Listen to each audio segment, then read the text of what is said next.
آپ جس نوجوان مقرر کے بہت دیر سے منتظر ہیں وہ ذات گرامی سے اب درخواست کرنا چاہتے ہیں، لیکن آپ سے درخواست ہے کہ آپ مکمل بیدار ہو جائیے۔ وہ ذات گرامی الفاظ کے معنی، الفاظ کے معاملہ میں جو اگر ذخیرہ رکھتا ہے تو دوسری طرف اس کا انداز خطابت بھی ہم سب کے دلوں کو لبھاتا ہے۔ اس ذات گرامی کا تعارف خود اس ذات والا کا بیان ہے۔ ایک نوجوان مقرر جس نے علاقہ اور اطراف علاقہ جہاں بھی وہ گیا اس نے اپنی علمی صلاحیتوں کے ذریعے سے اپنا لوہا منوایا ہے۔ آج آپ کی سرزمین پر مراد آباد سے چل کر آپ کے اس گاؤں میں، آپ کے اس اسٹیج پر رونق افروز ہیں۔ ہم ان کا تہ دل سے شکریہ ادا کرتے ہیں اور عرض کرتے ہیں کہ دید کے شوق میں ہی آپ کے دلداروں نے، دید کے شوق میں ہی آپ کے دلداروں نے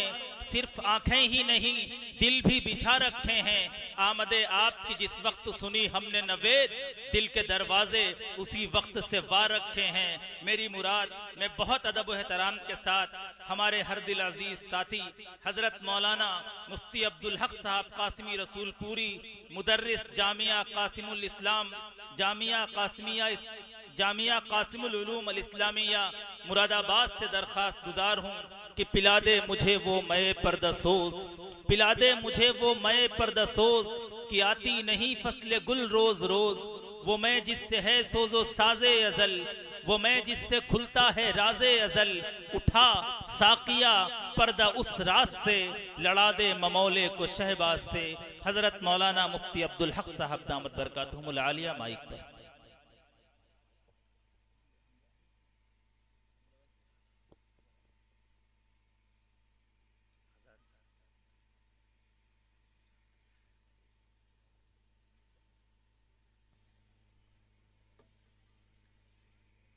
السلام علیکم ورحمۃ اللہ وبرکاتہ۔ الحمد للہ نحمده ونستعینه ونستغفره ونؤمن به ونتوکل علیہ ونعوذ باللہ من شرور انفسنا ومن سیئات اعمالنا، من يهده الله فلا مضل له ومن يضلل فلا هادي له، ونشهد أن لا إله إلا الله وحده لا شريك له، ونشهد أن سيدنا وسندنا وحبيبنا وشفيعنا وإمامنا ومولانا وقرة أعيننا محمدا عبده ورسوله، صلى الله تبارك وتعالى عليه وعلى آله وصحبه وبارك وسلم تسليما كثيرا كثيرا، أما بعد فأعوذ بالله من الشيطان الرجيم، بسم الله الرحمن الرحيم، أم حسبتم أن تدخلوا الجنة ولما يأتكم مثل الذين خلوا من قبلكم مستهم البأساء والضراء وزلزلوا حتى يقول الرسول والذين آمنوا معه متى نصر الله، ألا إن نصر الله قريب، صدق الله مولانا العلي العظيم۔ وقال النبي صلى الله تعالى عليه وسلم تركت فيكم أمرين لن تضلوا ما تمسكتم بهما كتاب الله وسنة رسوله أو كما قال عليه الصلاة والسلام مسلمانوں سنبھل جاؤ، سنبھل جانے کا وقت آیا، مسلمانوں سنبھل جاؤ، سنبھل جانے کا وقت آیا، بہت سوئے ہو غفلت میں اب اٹھ جانے کا وقت آیا، بہت سوئے ہو غفلت میں اب اٹھ جانے کا وقت آیا، جہاں سے 313 چلے تھے تم مسلمانوں، جہاں سے 313 چلے تھے تم مسلمانوں، انہی ماضی کی راہوں پر پلٹ جانے کا وقت آیا،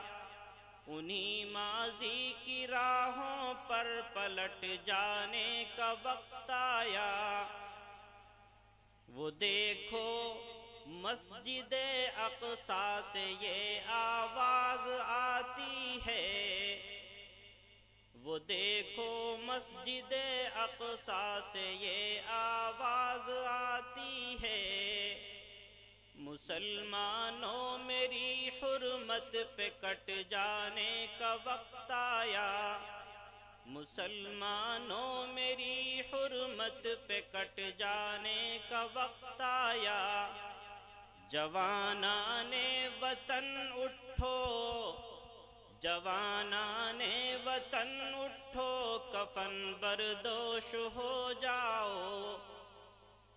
جوانان وطن اٹھو، کفن بردوش ہو جاؤ، کہ ان غازی کے افسانوں کو دہرانے کا وقت آیا، چلے تھے 313 جہاں سے تم مسلمانوں، انہی ماضی کی راہوں پر پلٹ جانے کا وقت آیا، سب سے پہلے مشیت کے انوار سے نقش روئے محمد بنایا گیا، سب سے پہلے مشیت کے انوار سے نقش روئے محمد بنایا گیا، پھر اسی نقش سے مانگ کر روشنی بزم کون و مکان کو سجایا گیا، وہ محمد بھی احمد بھی محمود بھی، ذات مطلق کا شاہد بھی مشہود بھی، علم و حکمت میں وہ غیر محدود بھی، ظاہراً امیوں میں اٹھایا گیا، اس کی رحمت ہے بے حد و بے انتہا، اس کی رحمت ہے بے حد و بے انتہا، اس کی شفقت تخیل سے بھی ماورا، جو بھی عالم جہاں میں بنایا گیا، اس کی رحمت سے اس کو سجایا گیا، صلی اللہ علیہ وسلم۔ محترم بزرگوں اور دوستو، نوجوان ساتھیوں، قرآن کریم کی ایک آیت کریمہ تلاوت کی ہے اور ایک حدیث پاک، انہی کی روشنی میں کچھ باتیں عرض کرنے کی کوشش کی جائے گی۔ رب ذوالجلال ہم سب کو صحیح بات کہنے اور صحیح بات پر عمل کرنے کی توفیق مرحمت فرمائے۔ عزیزان گرامی قدر،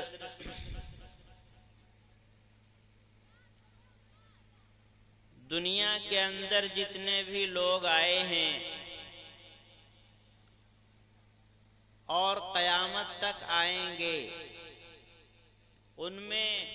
انبیاء علیہم الصلاۃ والتسلیم کی ذوات قدسیہ تو وہ ہیں جن کو اللہ تعالی نے گناہوں سے محفوظ رکھا ہے، ان کی ساری غلطیاں معاف ہو چکی ہیں، ان سے کوتاہیوں کا، خطاؤں کا صدور نہیں ہوتا۔ لیکن حضرات انبیاء علیہم الصلاۃ والسلام کے علاوہ دنیا میں جتنے بھی لوگ آئے اور قیامت تک جتنے بھی آئیں گے، سب کے سب ان سے خطاؤں کا صدور ہوتا ہے، غلطیاں ہوتی ہیں، گناہ ہوتے ہیں۔ شیطان کے جال میں، شیطان کی چال میں پھنس کر کے کوتاہیوں کا صدور ہو جایا کرتا ہے۔ دنیا کے اندر کوئی ایک بندہ بھی ایسا نہیں ہے جو اپنے بارے میں یہ دعویٰ کر سکے کہ ہاں ہم نے کبھی کوئی گناہ نہیں کیا، ہم نے کبھی کوئی غلطی نہیں کی، ہم سے کسی کوتاہی کا صدور نہیں ہوا، ہم تو بالکل دودھ کے دھلے ہوئے۔ ایسا دنیا میں کوئی ایک شخص بھی نہیں ہے۔ کیوں؟ اس لیے کہ نبی اکرم صلی اللہ تعالی علیہ وسلم کا یہ فرمان ہے، کل بنی آدم خطاء، آدم علیہ السلام کی اولاد میں سے ہر شخص غلطی کرنے والا۔ جتنے بھی آ چکے، جو قیامت تک آئیں گے، ان میں کوئی ایک بھی ایسا نہیں ہے جو اپنے بارے میں یہ دعویٰ کر سکے کہ میں دودھ کا دھلا ہوں۔ ہر شخص سے غلطیاں ہوتی ہیں، ہر شخص سے گناہ ہوتے ہیں، ہر شخص سے خطائیں ہوتی ہیں، کوتاہیاں صادر ہوتی ہیں۔ پھر آپ نے فرمایا ان میں جن سے خطائیں ہوتی ہیں، جن سے گناہ ہوتے ہیں، غلطیاں ہو جاتی ہیں، تو ان میں وہ لوگ جو غلطیوں کا ارتکاب کر کے اور خطاؤں کے مرتکب بن کر کے گناہوں کے سرزد ہو جانے کے بعد ہاتھ پہ ہاتھ دھرے بیٹھے رہتے ہیں، یہ لوگ اللہ کی نظر میں اچھے نہیں ہیں۔ اور فرمایا جو جن سے غلطیاں ہوتی ہیں، جن سے کوتاہیاں ہوتی ہیں، جن سے گناہ ہو جاتے ہیں، ان میں سب سے بہتر لوگ وہ ہیں جو اپنے گناہوں پر شرمندہ ہو کر، اپنے گناہوں پر نادم ہو کر کے اللہ کے دربار میں آ کر کے گڑ گڑا لیتے ہیں اور اپنے گناہوں کی بخشش کرا لیتے ہیں اور اپنے نام اعمال کو صاف کروا لیتے ہیں۔ آپ علیہ السلام نے فرمایا کلو بنی آدم خطاء، دنیا کے ہر انسان سے غلطیاں ہوتی ہیں، ہر انسان سے گناہوں کا صدور ہوتا ہے، لیکن ان غلطی کرنے والوں میں، ان گناہ کرنے والوں میں، ان کوتاہیاں کرنے والوں میں سب سے بہتر شخص وہ ہے جو اللہ کے دربار میں آ کر، اللہ کے سامنے گڑ گڑا کر اور شرمندہ ہو کر کے اپنے گناہوں سے توبہ کر لے، اپنی غلطیوں کی معافی مانگ لے اور اپنے ناراض رب کو راضی کر لے۔ آپ نے فرمایا وَخَيْرُ الْخَطَّائِينَ التَّوَّابُونَ، ان غلطی کرنے والوں میں سب سے بہتر شخص وہ ہے جو اپنے گناہوں سے توبہ کر کے اپنے دامن کو صاف کر۔ اور پھر توبہ کے بارے میں آپ علیہ السلام نے دوسری حدیث پاک کے اندر فرمایا کہ اللہ کا کوئی بندہ گناہ ہو جانے کے بعد، غلطی ہو جانے کے بعد اگر اپنے گناہ سے توبہ کر لیتا ہے اور اپنے ناراض رب کو راضی کر لیتا ہے، رب کے سامنے گڑ گڑا کر کے شرمندگی کے ساتھ، ندامت کے ساتھ آنسو بہا لیتا ہے اور اپنے رب کو راضی کر لیتا ہے، تو یہ ایسا ہو جاتا ہے جیسے اس نے کبھی کوئی گناہ کیا ہی نہیں ہے،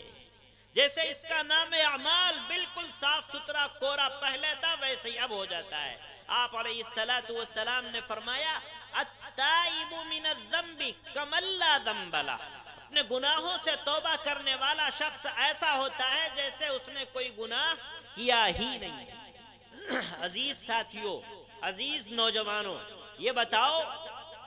کیا ہم جو یہاں بیٹھے ہیں ہم سے غلطیاں نہیں ہوتی ہیں؟ کیا ہم سے کوتاہیاں نہیں ہوتی ہیں؟ کیا ہم سے گناہ نہیں ہوتے ہیں؟ یقینی طور پر ہوتے ہیں، اس لیے کہ یہ اللہ کے نبی کا فرمان ہے، ہر انسان سے غلطیاں ہوتی ہیں۔ اگر کوئی یہ دعویٰ کرے کہ مجھ سے غلطی ہوتی نہیں تو وہ اللہ کے نبی کی زبان کو جھٹلا رہا ہے، اور دنیا کی ساری باتیں غلط ہو سکتی ہیں، ساری باتیں جھوٹی ہو سکتی ہیں، لیکن اللہ کے نبی کا فرمان 100% سچا اور برحق ہے، اس میں ذرہ برابر کذب کا کوئی شائبہ نہیں۔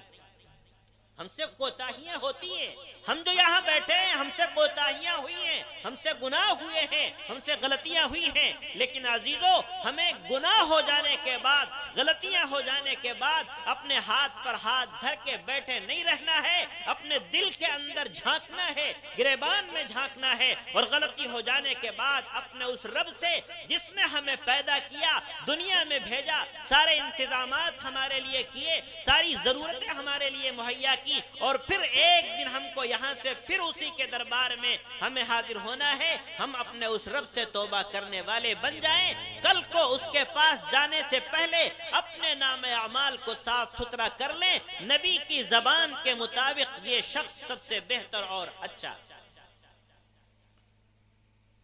اور کچھ اللہ کے بندے وہ ہیں جن سے غلطیوں کا صدور ہوتا ہے، گناہ کرتے ہیں، اور گناہ کرتے کرتے کرتے کرتے تھک جاتے ہیں، اور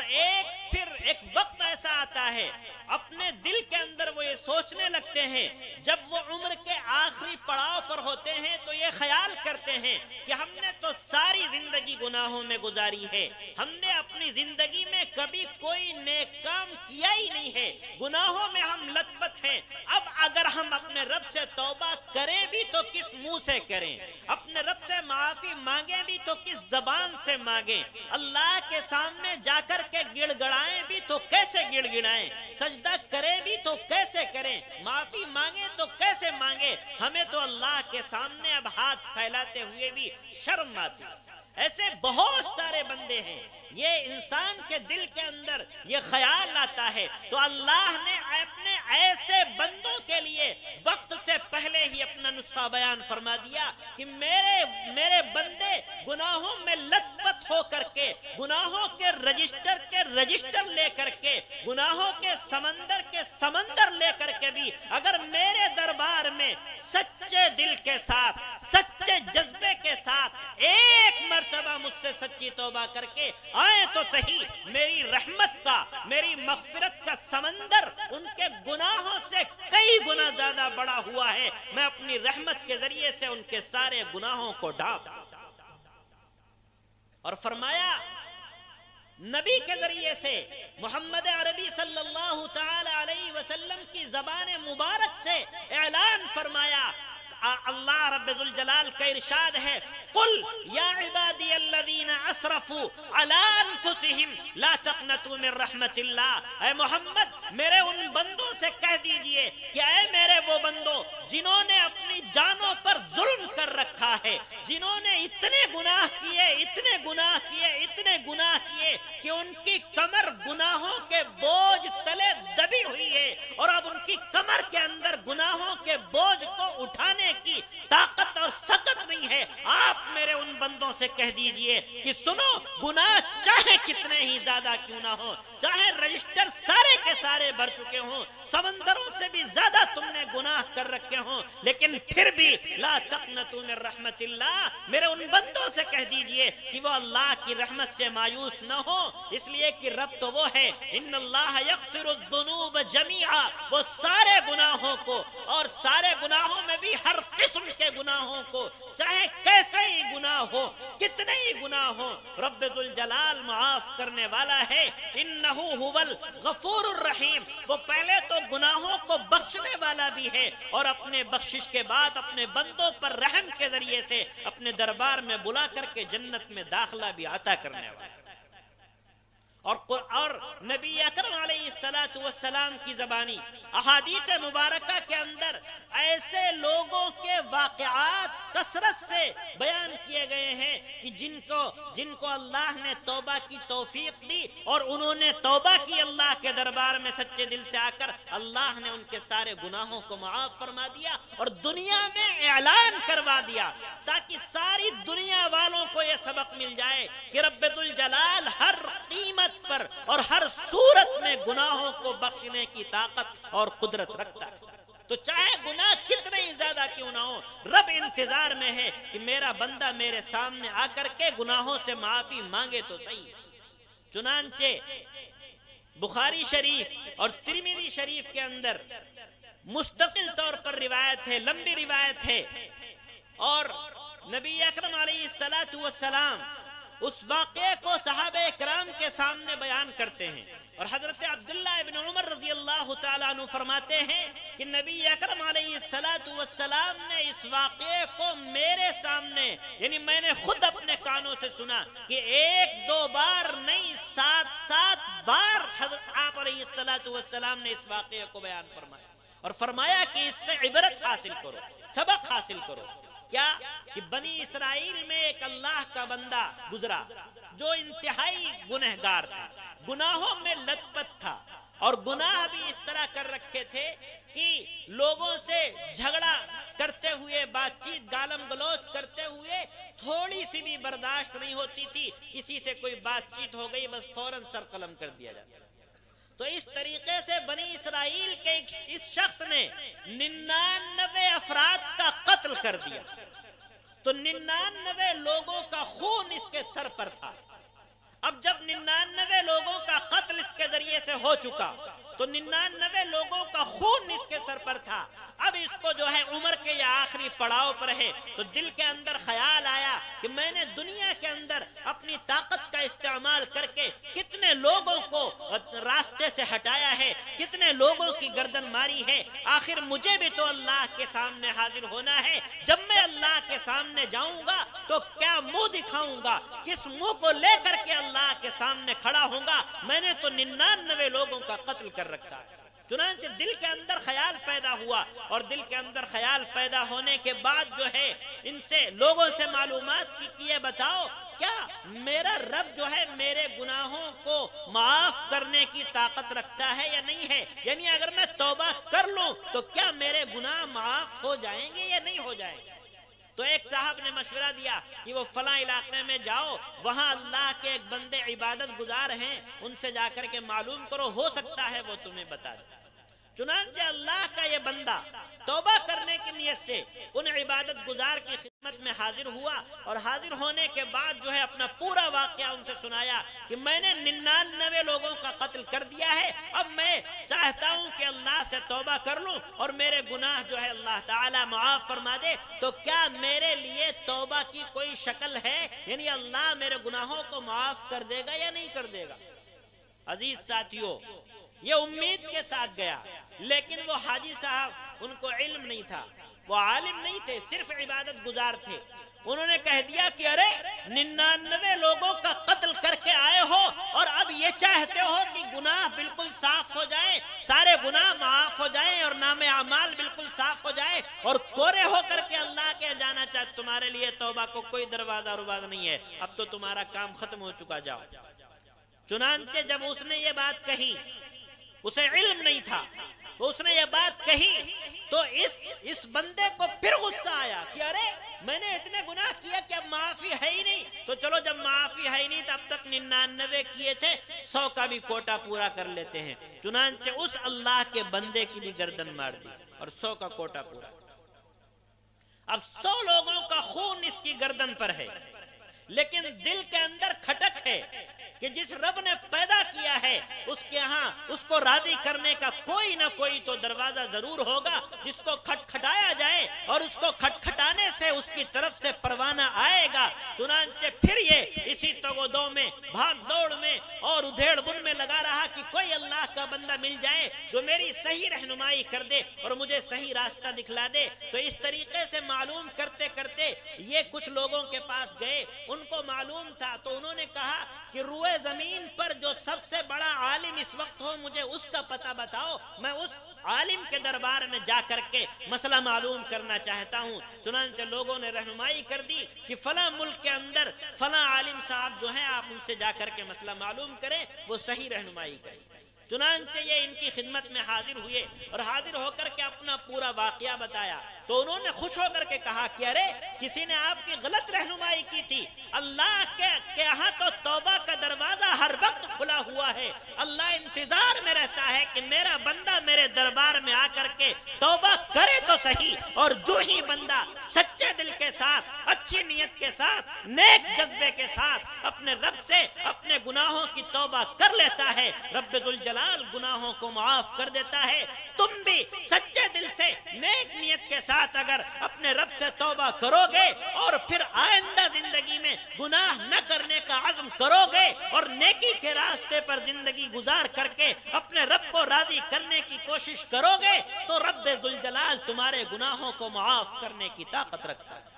چنانچہ انہوں نے کہہ دیا کہ ٹھیک ہے، اب تم ایسا کرو کہ فلاں علاقے میں جاؤ اور فلاں آبادی کے کنارے پر کچھ اللہ کے بندے رہتے ہیں جو مستقل عبادت میں لگے رہا کرتے ہیں، تم جا کر کے انہی کے ساتھ رہو اور توبہ کر کے انہی کے ساتھ رہ کر کے باقی اپنی زندگی نیکی کے کام میں گزارو۔ چنانچہ جب یہ اللہ کا بندہ توبہ کی نیت سے سچے دل کے ساتھ ان اللہ والوں کی جماعت میں شامل ہونے کے لیے جا رہا ہے، ابھی آدھی منزل طے کر پائی، آدھا سفر طے کر پایا کہ موت کا فرشتہ آ گیا اور ان پر موت طاری ہو گئی اور یہ اللہ کے دربار میں حاضر ہو کر کے چلے گئے۔ روح پرواز کر چکی ہے، اب جب روح پرواز کر گئی تو روح کو لے کے جانے کا مسئلہ ہے، تو اب جب روح کو لے کے جانے کا مسئلہ ہے تو فرشتے روح کو لینے کے لیے آئے، عذاب کے فرشتے بھی روح کو لینے کے لیے آئے ہیں اور رحمت کے فرشتے بھی روح کو لینے کے لیے آئے ہیں۔ عذاب کے فرشتے کہہ رہے ہیں کہ ان کی روح کو لے جانے کا حق ہمیں ہے، اس لیے کہ انہوں نے ساری زندگی گناہوں میں گزاری، اپنی زندگی میں کبھی کوئی نیک کام نہیں کیا ہے اور گناہوں میں لت پت ہو کر کے دنیا سے گئے ہیں، اس لیے ان کی روح کو لے جانے کا حق ہمیں ہے۔ رحمت کے فرشتے کہہ رہے ہیں کہ نہیں، یہ سچے دل کے ساتھ توبہ کی نیت سے منزل پر نکلے تھے اور راستے میں ان کی جو ہے موت واقع ہوئی، تو یہ تو نیک نیت کے ساتھ نیکی کے راستے پر چل کر کے آئے ہیں، اس لیے ان کی روح کو لے جانے کا حق اب ہمیں۔ آپس میں فرشتے جھگڑ رہے ہیں، رحمت والے فرشتے کہہ رہے ہیں ہم لے جائیں گے، عذاب والے فرشتے کہہ رہے ہیں ان کی روح کو ہم لے جائیں گے۔ اتنی دیر میں اسی جھگڑے کے درمیان روایت کے اندر آتا ہے کہ ایک فرشتہ فیصلہ کرنے کے لیے آتا ہے، اور دوسری روایتوں میں اس کی وضاحت کی گئی کہ وہ فرشتہ جو فیصلہ کرنے کے لیے آتا ہے وہ حضرت جبرائیل علیہ السلام ہے۔ وہ تشریف لاتے ہیں اور فیصلہ یہ ہوتا ہے کہ دیکھو لڑائی مت کرو اور آپس میں جو ہے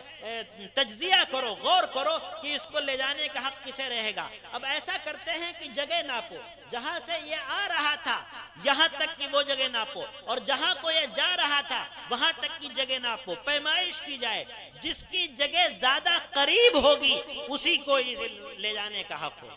اگر یہ جہاں سے آ رہا ہے ادھر کی جگہ زیادہ قریب ہے تو عذاب کے فرشتوں کو لے جانے کا حق ہے، اور جہاں یہ اللہ کی جماعت میں شامل ہونے کے لیے جا رہا ہے اگر وہاں سے یہ قریب ہے تو رحمت کے فرشتوں کو لے جانے کا حق ہوگا۔ چنانچہ جگہ کی پیمائش کی گئی، اور جب جگہ کی پیمائش کی جاتی ہے تو وہ جگہ جہاں یہ اللہ والوں کی جماعت میں شامل ہونے کے لیے جا رہے تھے وہاں کی جگہ ایک بالشت قریب،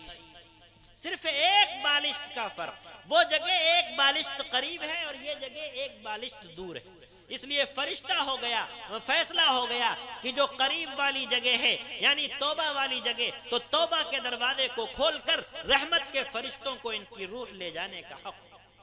عزیز ساتھیوں غور کرو، آپ علیہ السلام صحابہ کرام کے سامنے بار بار بنی اسرائیل کے اس واقعے واقعے کو ذکر کیا کرتے تھے اور فرمایا کرتے تھے کہ توبہ کا دروازہ اللہ کے یہاں ہر وقت کھلا ہوا ہے. بندہ سچے دل کے ساتھ، نیک نیتی کے ساتھ، نیک جذبے کے ساتھ اپنے رب کے سامنے آ کر کے توبہ کر لے، گڑ گڑا لے، اپنے گناہوں سے معافی مانگ لے اور اپنے رب کو راضی کر لے. رب ذوالجلال معاف کرنے کی طاقت اور قدرت رکھتا ہے. چنانچہ یہ بندہ اللہ کے دربار میں اب ایسے جاتا ہے کہ اب تک ساری زندگی گناہ کیے تھے، لیکن جب جا رہا ہے تو اب اس طرح جا رہا ہے کہ نام اعمال میں ذرہ برابر بھی کوئی کوتاہی نہیں ہے، ساری خطائیں معاف ہوتی. عزیز ساتھیوں، ہم سے بھی کوتاہیاں ہوئی، ہم سے بھی گناہ ہوئے ہیں، ہم سے بھی غلطیاں ہوئی ہیں. آپ کتنے ہی کہہ لیں کہ ہم سے گناہ نہیں ہوئے، کتنے ہی زور لگا لیں کہ ہم سے خطائیں نہیں ہوئی، لیکن یاد رکھیے یہ حقیقت ہے کہ خطائیں ہوئی ہیں، گناہ ہوئے ہیں. اور ہم نے نبی اکرم علیہ السلام کی جو سیرت ہمیں دی گئی تھی، قرآن کے ذریعے سے جو سبق ہمیں دیا گیا تھا، ہم نے اس سبق کو بھلا دیا، نبی کی زندگی کو بھلا دیا، نبی کے طریقے کو بھلا دیا، اور نبی کی سیرت سے ہم نے اپنے آپ کو کنارے کر لیا ہے. اسی لیے آج یہ ساری دنیا پر جو مسلمانوں پر حالات آ رہے ہیں، جو مسلمانوں کو پریشان کیا جا رہا ہے، جو نشانہ بنایا جا رہا ہے، یہ ہمارے گناہوں کی سزا ہمیں دی جائے.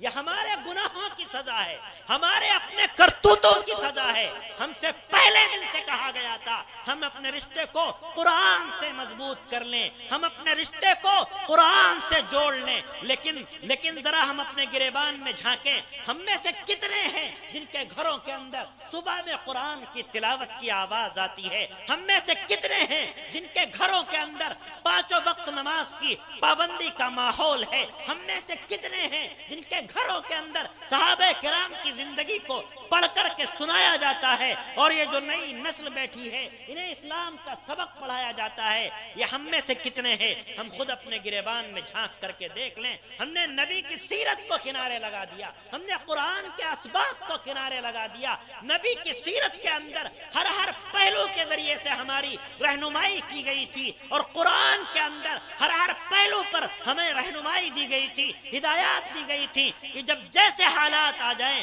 انہی حالات کے مطابق قرآن کو رہنما بنا کر، قرآن کو ہادی بنا کر، نبی کی سیرت کو اپنا کر اپنے آپ کے لیے نمونہ تلاش کر کے اپنے آپ کے لیے کامیابی کی منزلیں تلاش کر لینا. عزیزو یاد رکھو، آج پوری دنیا کے اندر جو اسلام کو نشانہ بنایا جا رہا ہے وہ اسلام کی کوتاہیوں کی وجہ سے نہیں، اسلام کی کمیوں کی وجہ سے نہیں، اسلام کے ماننے والوں کی کوتاہیوں کی وجہ سے، ہمارے اپنی کمیوں کی وجہ سے. اس لیے کہ ہم نے زبان کے ذریعے سے تو یہ کہا کہ ہم آقا سے محبت کرتے ہیں، ہم نبی سے عشق کرتے ہیں، لیکن ہم نے صرف زبان کے ذریعے سے یہ کہا اور ہم نے اپنے عمل کے ذریعے سے یہ دکھایا کہ ہم تو نبی سے محبت تو کرتے ہیں لیکن نبی کی باتوں کو ماننے کے لیے تیار نہیں ہیں. ہم نے زبان کے ذریعے سے محبت کے دعوے کیے لیکن عملی طور پر ہم نے غیروں کے طریقے کو اختیار کیا، ہم نے یہودیوں کے طریقے کو اختیار کیا،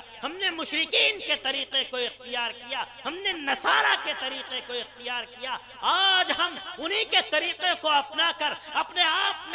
آپ کو خوشحال تصور کرتے ہیں اور اپنے آپ کو دانشور سمجھتے ہیں، اور ہم اپنے عمل کے ذریعے سے نبی کی سنتوں کا جنازہ نکال کر کے ہم اپنے آپ میں یہ چاہتے ہیں کہ ہم دنیا میں سرخرو ہو جائیں اور ساری دنیا میں ہمارا غلبہ ہو جائے. ایسا نہیں ہو سکتا. اللہ کی مدد یقینی طور پر اللہ کے بندوں کے ساتھ آیا کرتی ہے، لیکن اللہ کے یہ وہی بندے ہوتے ہیں جن کے ساتھ اللہ کی مدد آتی ہے. یا اللہ کے وہ بندے ہوتے ہیں جو نبی کی سیرت کے مطابق زندگی گزارنے والے ہوں، جنہوں نے نبی کے ایک پہلو کو اپنی زندگی میں داخل کر رکھا ہو، جنہوں نے قرآن کے ایک سبق کو اپنی زندگی میں داخل کر رکھا رکھا ہو اور اپنے پورے سراپا کو نبی کی سیرت کے مطابق بنا رکھا ہو اور اپنی پوری زندگی کو قرآن کے مطابق بنا رکھا ہو، تو جب اللہ کے بندے اپنی ساری زندگی کو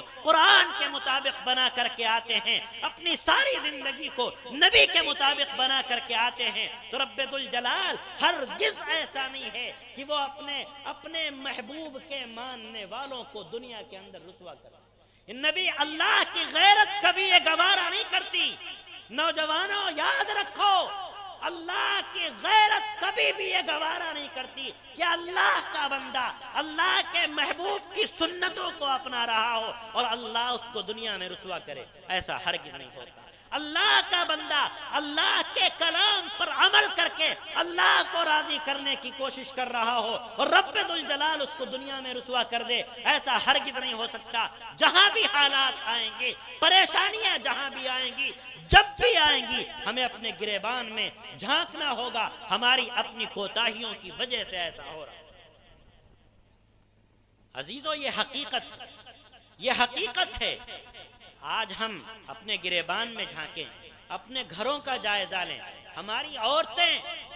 عورتیں یہاں بیٹھ کر کے سن رہی ہیں، ہماری مائیں، ہماری بہنیں اور ہمارے گھر کی بڑی، یہ بھی گریبان میں جھانکیں، جائزہ لیں۔ کیا ہم اپنے ان بچوں کی، اس نئی نسل کی، ان نونہالوں کی تربیت اسی انداز پر کر رہے ہیں جس انداز پر نبی نے ہمیں حکم دیا تھا کہ بچے کی تربیت اس انداز پر کرنی ہے؟ کیا ہم اپنے ان بچوں کو قرآن سکھا رہے ہیں؟ ہم نے قرآن کے نام پر ان کو زیرو کر رکھا،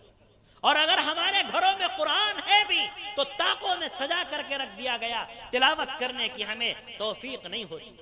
عزیزو، یہ حالات اسی وجہ سے آ رہے ہیں، اور پوری دنیا کے اندر آج بھی پوری دنیا کے اندر اللہ کے جو بندے اللہ کو راضی کرنے کے لیے اللہ کے احکامات پر عمل کرتے ہیں اور نبی نے جو ہدایات جاری کی ان پر عمل کرتے ہیں، قرآن نے جو احکامات دیے ان پر عمل کرتے ہیں، رب ذوالجلال آج بھی ان کی نصرت فرماتا ہے اپنی قدرت کے ذریعے سے۔ آج بھی ان کے لیے غیبی مدد کے انتظام ہوتے۔ دور مت جائیے، آپ کے پڑوس کے اندر ابھی 2 سال پہلے کا ہے، صرف 2 سال کا وقت ہوا، اللہ کے کچھ بندے وہ ہیں جنہوں نے اس زمانے میں، ہمارے اس زمانے میں، ہماری ان آنکھوں کے سامنے، ہم نے اپنی آنکھوں سے دیکھا ہے ان حالات کو۔ اللہ کے کچھ بندے وہ ہیں جنہوں نے نبی کی سیرت کو اپنے سینے سے لگا کے رکھا، جنہوں نے نبی کی سنتوں کو اپنے سینے سے لگا کے رکھا، اور جنہوں نے قرآن کے احکامات کو اپنے سینوں سے لگا کے رکھا۔ زندگی میں ہر قدم پر قرآن کو ہادی اور رہنما بنا کر کے اپنی زندگی گزارنے کی وہ کوشش کر رہے ہیں۔ رب ذوالجلال آج بھی ان کی مدد کر رہا ہے۔ ساری دنیا اکٹھی ہو کر کے، ساری دنیا کفر اکٹھی ہو کر کے ان کو زیر کرنے کے لیے آئی تھی، ان کو مغلوب کرنے کے لیے آئی تھی، دنیا سے ان کے نقشے کو مٹانے کے لیے آئی تھی، لیکن اللہ کے یہ بندے کل بھی باقی تھے، آج بھی باقی ہیں اور کل بھی انشاءاللہ باقی رہیں گے۔ اللہ نے اپنے ان بندوں کی مدد فرمائی ہے، اور اللہ کے ان بندوں نے صحابہ کرام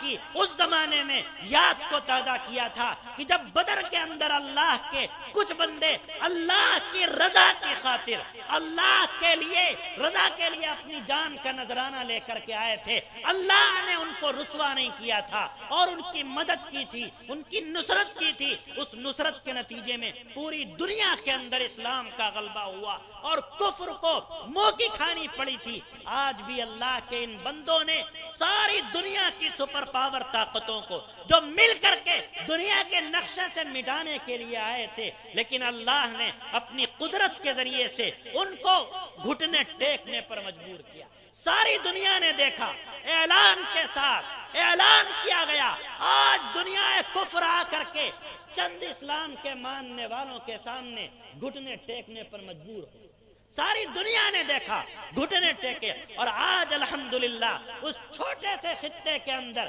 جہاں علماء دیوبند نے پہلے دن سے نظر گاڑی تھی، اس خطے کے اندر آج اللہ کے ان بندوں نے اللہ کے نظام کو نافذ کر دیا، اور ایسے حسن سلوک کے ساتھ، ایسی خوبصورتی کے ساتھ نافذ کیا ہے. ساری دنیا دیکھ رہی ہے اور انشاءاللہ آئندہ بھی دیکھے گی، سبق حاصل کرے گی، اور وہ پورے عالم اسلام کے لیے انشاءاللہ نمونہ بن کر کے آئے. اور اس کے بعد میں نے قرآن کریم کی آیت کریمہ تلاوت کی تھی. نبی کی سیرت کی روشنی میں ایک پرچی بھی دی گئی کہ سیرت کے موضوع پہ بیان کرنا ہے. سیرت کا ایک موضوع یہ بھی ہے عمر دراز جو لوگ ہیں ان سے بھی درخواست ہے، نوجوان جو ہیں ان سے بھی درخواست ہے، نبی کی سیرت کو پڑھیں. نبی کی سیرت کے اندر ہر پہلو کے حوالے سے ہمیں رہنمائی مل جائے گی. اسلامی تاریخ کے اندر کچھ معرکے ہوئے ہیں، کچھ جنگیں ہوئی ہیں. نبی اکرم علیہ السلام کے زمانے میں بھی معرکے ہوئے، اسلام دشمن طاقتوں سے جنگیں ہوئی ہیں. خود آپ علیہ السلام نے بھی جنگوں میں شرکت کی. تو عزیزو، نبی کے زمانے میں جو معرکے ہوئے ہیں، جو جنگیں ہوئی ہیں، وہ دو طریقے. اسلام کی تاریخ میں انہیں دو ناموں کے ساتھ یاد کیا جاتا ہے. ایک کا نام تو غزوہ ہے اور ایک کا نام سریہ. غزوہ کہا جاتا ہے اس معرکے کو جس میں نبی اکرم علیہ السلام نے خود بنفس نفیس لشکر کا امیر بن کر کے شرکت کی ہو. اور سریہ کہا جاتا ہے جس میں آپ خود تو نہ جا سکے ہوں لیکن کسی کو امیر بنا کر کے اور پھر ان کو جو ہے روانہ کیا ہو جنگ کے لیے.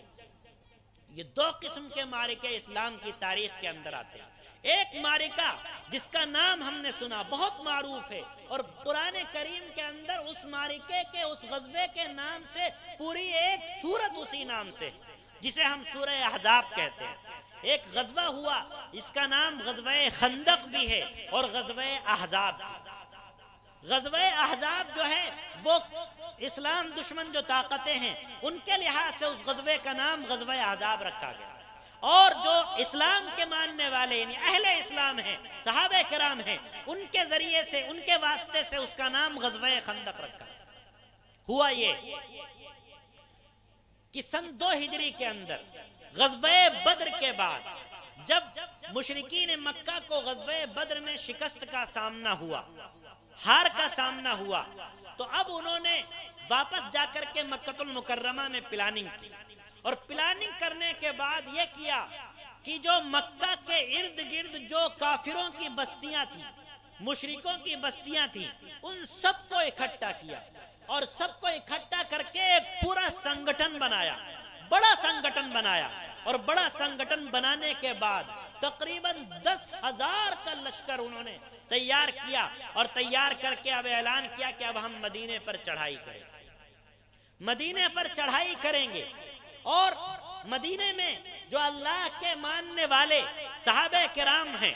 یا نبی اکرم علیہ السلام کی ذات گرامی، یہ جو مدینے میں مسلمان موجود ہیں، آج ہم ان کا صفایا کر دیں. چپکے سے چڑھائی کرنے کا ارادہ کیا. تو اب ہوا یہ کہ جب یہ خبر مدینے کے اندر مسلمانوں کو ملی تو پھر مسلمانوں میں بے چینی ہوئی. احساس ہوا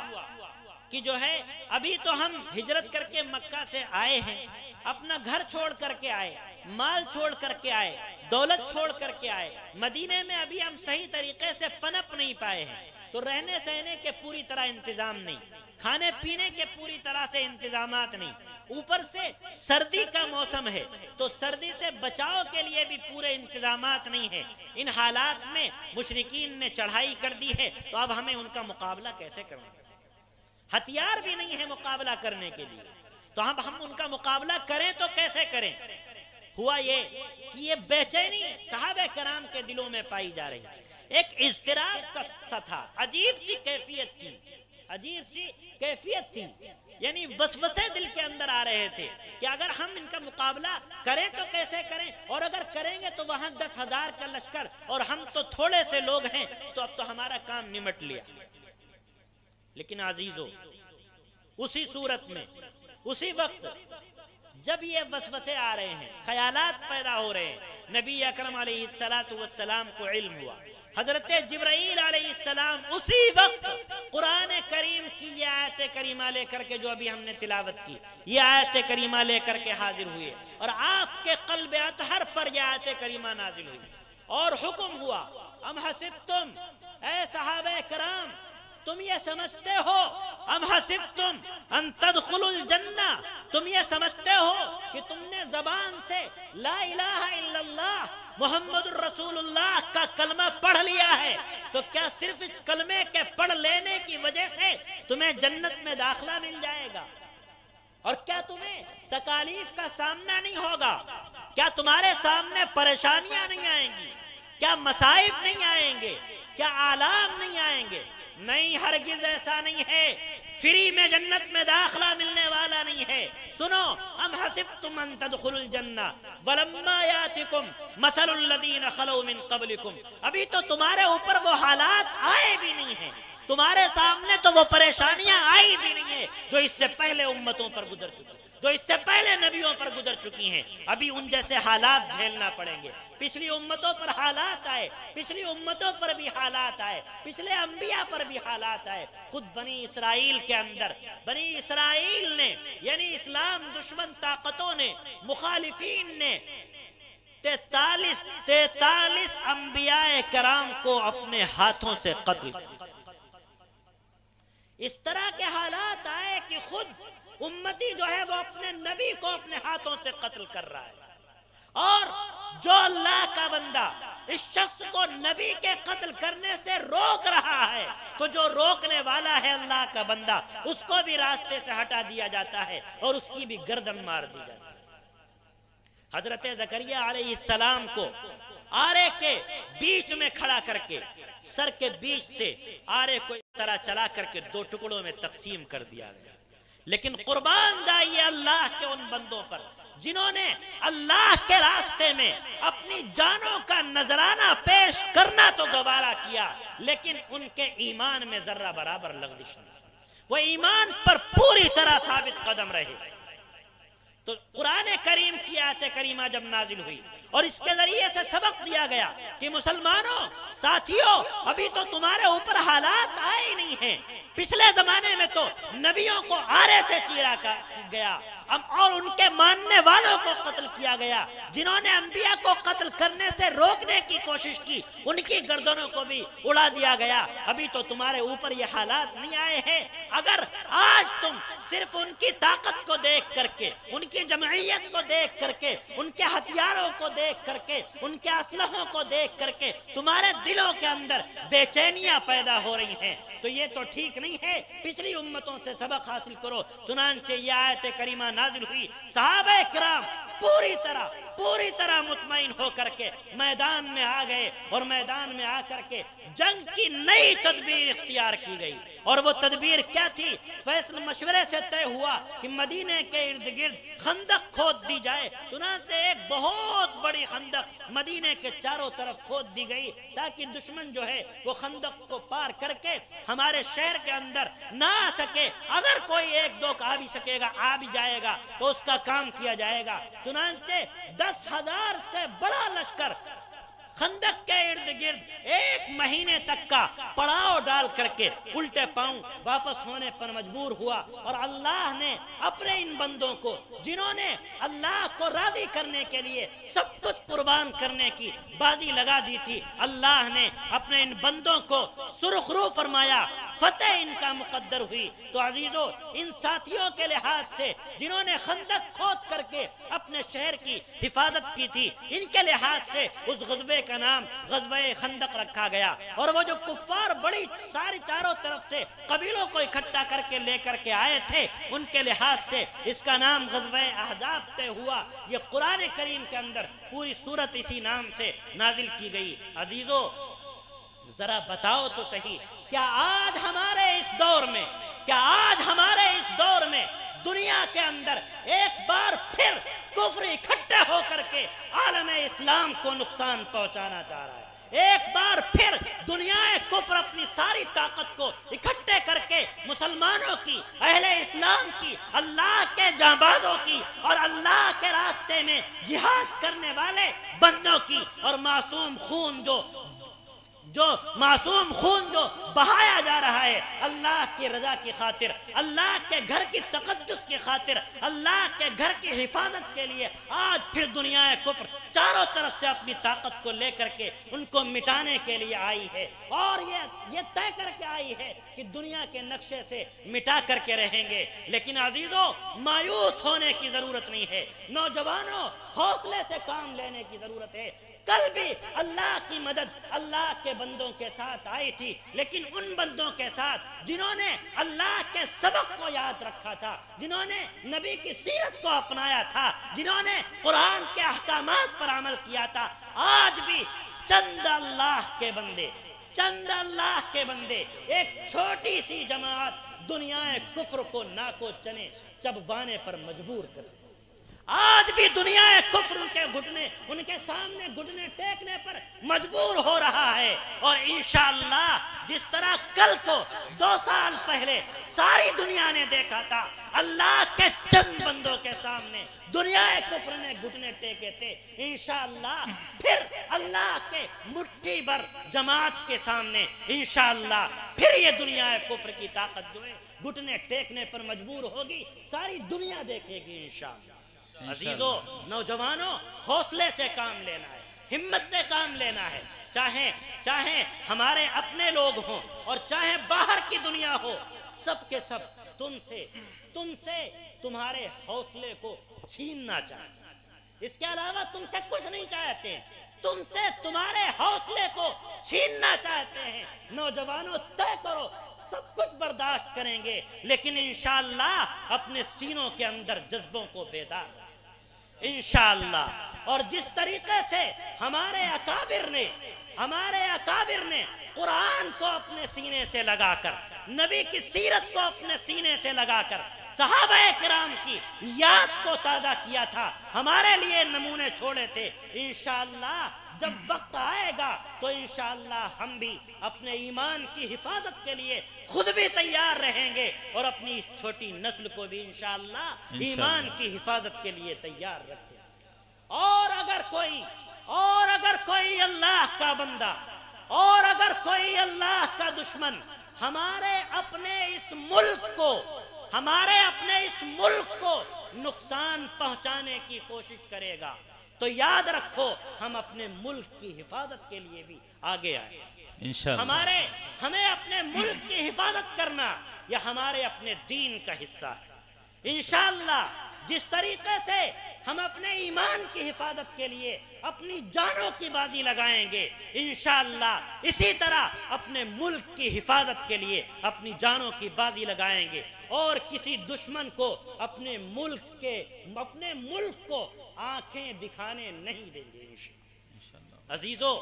ہمیں اپنے ملک کے قانون کی بھی حفاظت کرنی ہے، ہمیں اپنے ملک کے قانون کی بھی حفاظت کرنی ہے اور اپنے ملک کے قانون پر بھی عمل کرنا ہے اور اپنے اسلام کے قانون کی بھی حفاظت کرنی ہے۔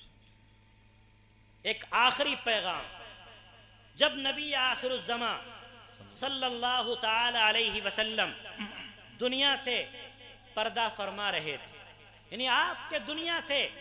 پردہ فرمانے کا وقت قریب آ گیا تھا بالکل، تو آپ نے ساری انسانیت کو اور ساری امت کو، قیامت تک آنے والے امتوں کو پیغام دیا تھا کہ دیکھو میں تو دنیا سے جا رہا ہوں، میں تمہاری آنکھوں سے اوجھل ہو رہا ہوں، لیکن میں تمہارے درمیان 2 چیزیں چھوڑ کر کے جا رہا ہوں، اور جب تک تم میں سے اللہ کا کوئی بندہ ان دونوں چیزوں کو مضبوطی کے ساتھ تھامے رہے گا، ان دونوں چیزوں کو رہنما بنا کر کے رکھے گا اور ان دونوں چیزوں پر عمل کرتا رہے گا، دنیا کی کوئی طاقت، کتنی ہی آندیاں آئیں گی، کتنے ہی طوفان آئیں گے، لیکن اس کو راہ راست سے ہٹا نہیں سکے، کتنے بھی شیطان آئیں گے، کتنی بھی طاقتیں آئیں گی، کتنی بھی آندیاں اور طوفان چل کر کے اس کو راستے سے ہٹانے کی کوشش کریں گے، لیکن اللہ کا جو بندہ ان 2 چیزوں کو مضبوطی کے ساتھ پکڑے رہے گا، دنیا کی کوئی طاقت اس کے قدموں کو ہلا نہیں سکے. آپ نے فرمایا ترکت فیکم امرین، میں تمہارے درمیان دو چیزیں چھوڑ کر کے جا رہا ہوں. اور فرمایا لن تضلوا ما تمسکتم بہما، جب تک تم ان دونوں چیزوں کو اپنے سینے سے لگا کے رکھو گے، جب تک تم ان دونوں کو اپنا رہنما بنا کے رکھو گے اور دونوں کو سینوں سے لگا کر دونوں کے مطابق زندگی گزارنے والے بنو گے، دنیا کی کوئی طاقت تمہیں گمراہ نہیں کر سکے. لن تضلوا ما تمسکتم بہما، کوئی تمہیں گمراہ نہیں کر سکے گا. اور وہ دونوں چیزیں کیا ہیں؟ نمبر 1 کتاب اللہ و سنت رسولہ، ایک تو اللہ کی کتاب یعنی قرآن کریم ہے، اور دوسرے نبی کا طریقہ یعنی نبی علیہ السلام کی سیرت مبارک. اللہ کا جو بندہ قرآن کو سینے سے لگا کر، قرآن سے اپنے رشتے کو مضبوط کر کے اور قرآن اپنے نسل کو سکھا کر کے دنیا سے جائے گا، عمل کر کے جائے گا، اور جو نبی کی سیرت کو اپنا کر کے نبی کی ایک ایک سنت پر اپنی زندگی میں عمل کر کے دنیا سے جائے گا، دنیا میں کوئی طاقت، کوئی کتنی بھی طاقتیں چاہے تنہا چاہے اکٹھے ہو کر کیسے بھی آئیں، لیکن اللہ کے اس بندے کا نقصان انشاءاللہ نہیں ہو سکے گا، یہ راستے سے نہیں بھٹکے گا. عزیزو، یہ نبی کا پیغام آخری وقت میں آپ نے اپنی وفات کے وقت اپنی امت کو یہ پیغام دیا تھا. آج ہم اپنے گریبان میں جھانکیں، اپنا جائزہ لیں، کیا ہم نبی کی سنتوں کے مطابق زندگی گزار رہے ہیں؟ میں سب کچھ نہیں کہتا آپ سے، لیکن آپ جلسے کا عنوان دیا گیا اصلاح معاشرہ، بتائیے ذرا سا، دو موقع انسان کی زندگی میں ایسے آتے ہیں جن دو موقعوں پر انسان اپنا آپا کھو بیٹھتا ہے. ایک غم کا موقع ہوتا ہے، غم کے موقع پر کچھ سمجھ میں نہیں آتا کہ کرے تو کیا کرے، اور ایسے ہی ایک خوشی کا موقع ہوتا ہے، خوشی کے موقع پر بھی انسان آپے سے باہر ہوتا ہے، ارے چلو سب کچھ کرنا ہے، کرنے دو جو ہونا ہے. یہ دو موقع ایسے آتے ہیں، دونوں موقعوں پر ہم ذرا جائزہ لیں. نبی اکرم علیہ السلام نے خود اپنے عمل کے ذریعے سے اور اپنے صحابہ کے عمل کے ذریعے سے دونوں موقعوں پر ہمیں خصوصی ہدایات دی ہیں. غم کے وقت یعنی موت کے وقت کی بھی خصوصی ہدایات دی اور خوشی کے وقت کی بھی خصوصی ہدایات دی ہیں. اب ہم اپنے گریبان میں جھانکیں کہ جب ہمارے سامنے یہ دونوں موقع آتے ہیں تو کیا ہم نبی کی سیرت کو سامنے رکھ کر نبی کی سنتوں کے مطابق زندگی گزارنے والے ہوتے ہیں کہ نہیں؟ جب ہمارے گھر کے اندر کوئی میت ہو جاتی ہے، کوئی جنازہ ہوتا ہے، تو کیا ہم اس وقت ان طریقوں کو اختیار کرتے ہیں جو نبی کے طریقے، جو نبی نے بتلائے، جو نبی کی سیرت نے بتلائے، جو احادیث نے بتلائے، جو شریعت نے بتلائے، جو قرآن نے بتلائے؟ اور اگر کبھی ہمارے گھر میں خوشی کا موقع ہوتا ہے یعنی شادیوں کا موقع ہوتا ہے، تو کیا ہم اس وقت اپنے گھروں میں شادیوں کے موقع پر نبی کی سیرت کو، قرآن کے احکام کو اور شریعت کے حکموں کو یاد رکھتے ہیں کہ نہیں رکھتے؟ یہی دو میں سمجھتا ہوں، باقی چیزیں اور بھی ہیں لیکن یہ دو جو موقع ہیں یہ انسان کو پرکھنے کا یہ بہترین پیمانہ ہے. نبی کی سیرت پر اور شریعت کے حکم پر عمل کرنے والا انسان کو پرکھنے کا بہترین پیمانہ ہے جو ان دو جگہوں پر نبی کی سیرت کو سامنے رکھتا ہے، قرآن کے احکام کو سامنے رکھتا ہے، یعنی شریعت کے مطابق ان دونوں چیزوں پر عمل کرنے کی کوشش کرتا ہے. اس کے بارے میں یہ کہا جا سکتا ہے کہ وہ باقی اعمال میں بھی شریعت پر عمل کرنے کی کوشش کرے گا. جب شادی بیاہ کا موقع آتا ہے تو جہیز کے نام پر، رسومات کے نام پر، خرافات کے نام پر ہم سب کچھ کنارے لگا دیتے ہیں. اس وقت ہمیں نہ قرآن یاد آتا ہے نہ نبی کی سیرت یاد آتی ہے، ہم اپنی مرضی کے مطابق عمل کر رہے ہوتے ہیں. اور اگر کبھی کوئی سمجھانے کی کوشش بھی کرتا ہے کہ ارے تم نبی کی سنتوں کا جنازہ کیوں نکال رہے ہو، تو کہا جاتا ہے کہ ارے ہم نے بڑے سمجھانے کی کوشش کی لیکن نوجوان بچے جو ہیں گھر کے یہ ماننے کے لیے تیار نہیں، یہ ماننے کے لیے تیار نہیں ہے. عزیزو، ان نوجوانوں نے ہمیں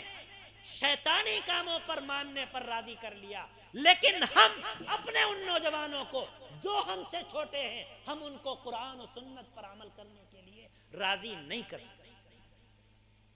یہ کیسا دو رخا پنا. جب میت ہوتی ہے، جنازہ گھر میں ہوتا ہے، تو کیا ہم جو نبی کی سنت ہیں، جو نبی نے طریقے بتلائے ہیں، ان کے مطابق ہم عمل کرتے ہیں؟ عزیزو، یہ دو پیمانے. نوجوانوں یاد رکھو، یہ جو جن کی داڑھیاں سفید ہو چکی ہیں،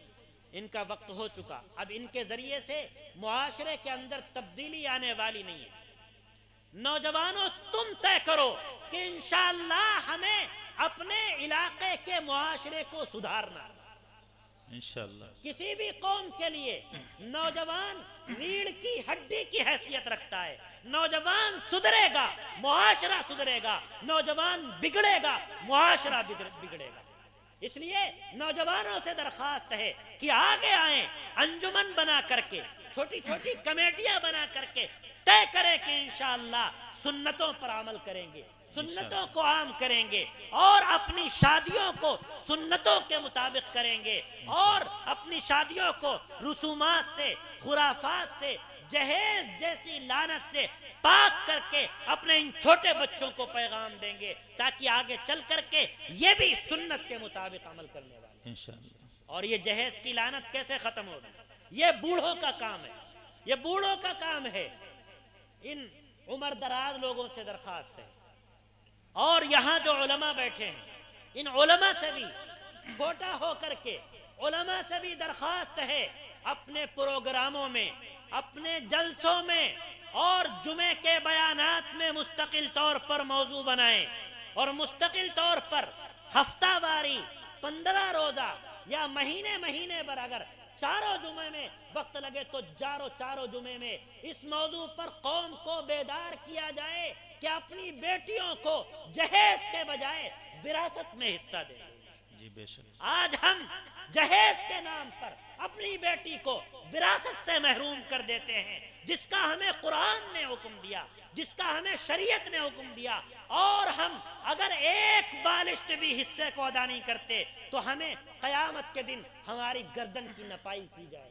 ہم وراثت جیسے قرآن کے حکم کو کنارے ڈال کر جہیز جیسی لعنت کو اپنے معاشرے کے اندر بڑھاوا دینے پر لگے ہوئے ہیں. ان سے درخواست ہے کہ میراث کے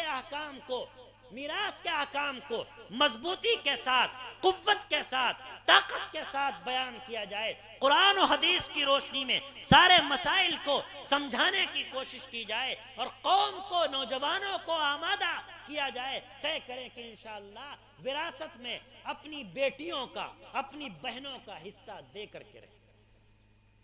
اور ان کے حصے کو جہیز کے نام پر ان کے حصے کو ہڑپ کر کے نہیں بیٹھیں گے. جس دن ہم وراثت کے حصے کو ادا کرنے والے بن جائیں گے، انشاءاللہ جہیز کی لعنت خود بخود ختم. یہ میں اس وجہ سے نہیں کہہ رہا ہوں کہ جو ہے ذہن میں آیا اور کہہ دیا. عملی طور پر الحمدللہ مجھے فخر ہے، اور یہاں بھی بہت سارے لوگ ہیں جو واقف ہیں. میرے والد نے دنیا سے جاتے وقت میری بہنوں کا پورا حصہ، وراثت کا جتنا زمین جائیداد کا ہو سکتا تھا، اس سے زائد کا حصہ ادا کیا. ہم الحمدللہ اپنی بہنوں کے اس حصے کے حوالے سے بالکل پوری طرح بری، اور یہ عزم ہے، ہم نے طے کر رکھا انشاءاللہ اپنی بیٹیوں کو بھی وراثت سے محروم نہیں کریں گے. اس لیے سبھی سے درخواست ہے، طے کریں کہ وراثت کو موضوع بنا کر مستقل طور پر کام کریں گے، اور جہیز جیسی لعنت سے اپنے معاشرے کو پاک کریں گے. رب ذوالجلال ہم سب کو سیرت کے مطابق، سنتوں کے مطابق عمل کرنے کی توفیق مرحمت فرمائے. وآخر دعوانا ان الحمد للہ رب العالمین.